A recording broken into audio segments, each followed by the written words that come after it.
Chapter 917. Ambience Level? Wilbur scoffed and counterattacked with a punch of his own. With a loud explosion, a turbulent flow of spiritual energy erupted in the room, rippling in all directions. As expected, I was not wrong to say that you're a cultivator, right?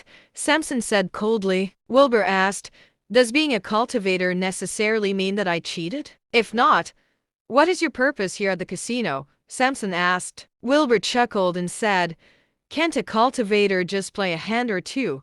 What a joke. This is the rule of the casino, Samson said. Wilbur scoffed coldly. That is your rule.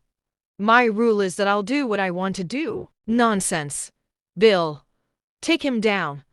Let him know what the consequences of cheating in a casino are, Samson barked. Bill yelled, and the spiritual energy in him concentrated in his hand, forming a long sword. He then aimed a slash at Wilbur. As the sword came slashing down, an overbearing force of spiritual pressure rippled toward Wilbur. The wooden coffee table in between them cracked before shattering into sawdust. An attack from an ambience-level cultivator was quite terrifying. Samson was all smiles. How dare someone cheat in his casino? They were clearly asking for trouble. Did they not know who he had supporting him? Moreover, Bill was a mid-ambience level cultivator. It was more than enough to take down most cultivators.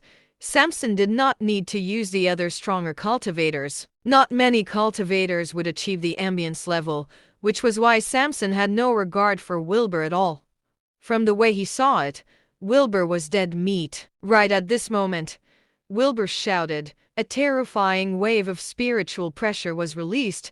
At the same time, a ball of spiritual flames lit up in his right hand as he grabbed Bill's sword. The intensity of the spiritual pressure baffled Samson.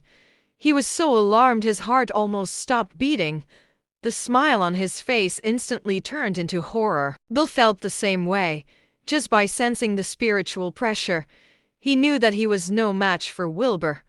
But it was all too late. Wilbur sullenly grabbed Bill's sword with his right hand, and his powerful spiritual energy instantly crushed Bill's sword. The next moment, Wilbur punched Bill in the chest. Bill instantly sensed a lethal force coming at him.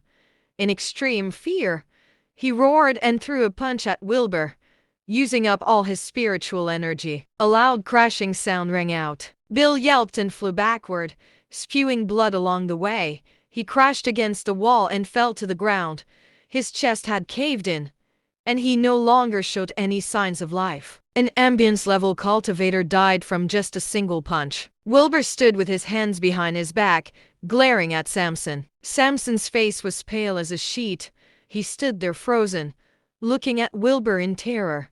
His men behind him were equally petrified.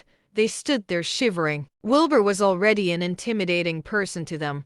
Now that he had killed a person with just a single punch, how much more terrifying could he get? So, Mr. Hunnard, are there any other experts you have working for you? I can wait, Wilbur commented coldly.